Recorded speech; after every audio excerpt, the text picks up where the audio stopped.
This was an industry that was started as a diverse agriculture in Iowa, and it's done very well. There's over 60 farms in Iowa, and there was 75 or more before they started pounding us, really. And people became scared, afraid. They didn't want to breed because they didn't know if there was going to be racing the next year. So it took a lot of courage and a lot of guts to keep breeding females and to keep raising dogs, because we didn't know if we were going to win the battle in legislation.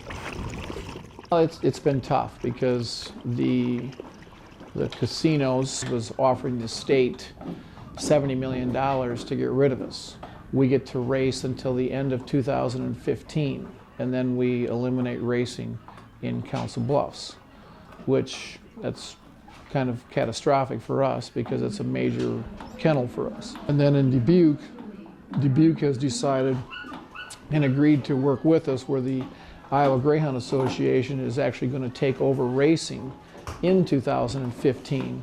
And we will run the racetrack and try to do our own promoting because they haven't promoted us. It's a performance or an event, but they love to run.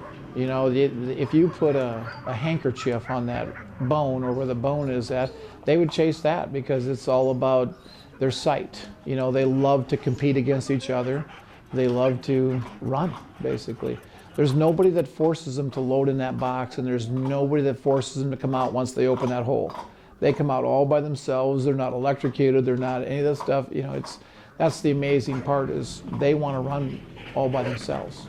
I think the animal activist cast us in a bad way, and I think that's wrong, because we have a policy that we try to adopt out every single greyhound that we raise.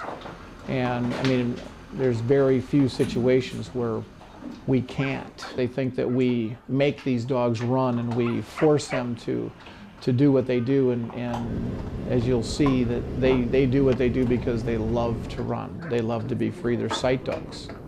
You never see a positive story. And why that is, I have no idea. You become very defensive. I mean, every person we meet, they always, you have a greyhound with you, they say, "Oh, did you rescue that one?" No, we didn't rescue that one. They're ours, and we adopt ours out, you know, and so we love our greyhounds here. The dogs come first. If we have a situation with a dog, it comes first.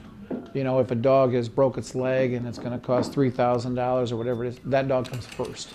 It isn't that you throw the dog off the side and you catch it when it's convenient for you. It has to become first, and that's where the passion lies. And I think that's what you have to do. I think the rest kind of falls in place all by itself. Before they race, the trainer goes over them to make sure there's no little nagging injuries. And if it puts the dog in danger, you know, we've had to scratch dogs for big dollar stakes races that the dog just, if we would have ran it, it would have got hurt. And so you scratch it and you make less money and you do what's best for the dog because you don't want to hurt the dog. You know, what makes this special is when you're raising dogs, our theory is that we treat everyone like an All-American, because you never know which one's the fast one. We try not to spoil them too much, because that actually works in reverse effect. If you start spoiling them too much, then they don't want to be themselves, they become somebody else.